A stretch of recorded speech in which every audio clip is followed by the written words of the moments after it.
അനന്തമായ പ്രകാശത്തിൽ തിളങ്ങുന്ന 1000 സൂര്യന്മാരുടെ ഊർജം ഒളിപ്പിച്ച ഒരു ദിവ്യാസ്ത്രം. അതാണ് സുദർശന ചക്രം. ഭഗവാൻ വിഷ്ണുവിന്റെ കൈയിലേന്തി ധർമ്മത്തെ സംരക്ഷിക്കാൻ അവതരിച്ച ആ അസ്ത്രത്തിന് 108 മൂർച്ചയേറിയ അരിവുകളാൽ നിർമ്മിതമാണ്.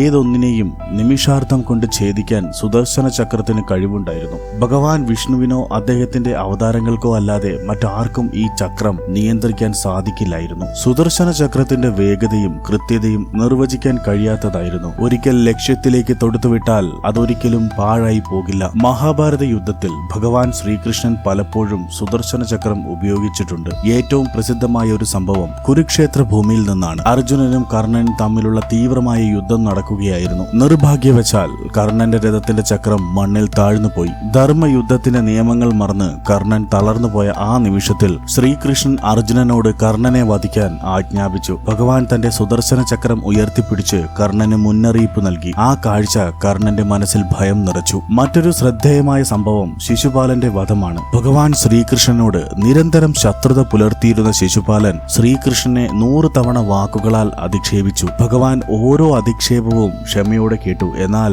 101ാമത്തെ അധിക്ഷേപം അവന്റെ വായിൽ നിന്ന് വന്നപ്പോൾ കാത്തിരുന്നത് പോലെ ശ്രീകൃഷ്ണൻ തന്റെ സുദർശന ചക്രം തൊടുത്തുവിട്ടു. മിന്നൽ വേഗത്തിൽ ചക്രം ശിശുപാലന്റെ കഴുത്ത് ഛേദിച്ചു. സുദർശന ചക്രം കേവലം ഒരു ആയുധമായിരുന്നില്ല, അത് ധർമ്മത്തിന്റെയും സത്യത്തിന്റെയും രക്ഷകനായിരുന്നു. സുദർശന ചക്രം ഉപയോഗിക്കാനും നിയന്ത്രിക്കാനും സാധാരണക്കാർക്ക് കഴിയുമായിരുന്നില്ല. അപാരമായ ശക്തിയും സത്യസന്ധതയും ധർമ്മനിഷ്ഠയും ഉള്ളവർക്ക് മാത്രമേ ഈ ദിവ്യാസ്ത്രത്തെ നിയന്ത്രിക്കാൻ സാധിച്ചിരുന്നുള്ളൂ. ഭഗവാന്റെ ഇച്ഛാശക്തിയുടെയും സംരക്ഷണത്തിന്റെയും പ്രതിഫലനമാണ് സുദർശന ചക്രം. സുദർശന ചക്രം എന്നും ധർമ്മത്തിന്റെ വിജയത്തെയും അധർമ്മത്തിന്റെ നാശത്തെയും പ്രതീകപ്പെടുത്തുന്നു. ഓം നമോ ഭഗവതേ വാസുദേവായ.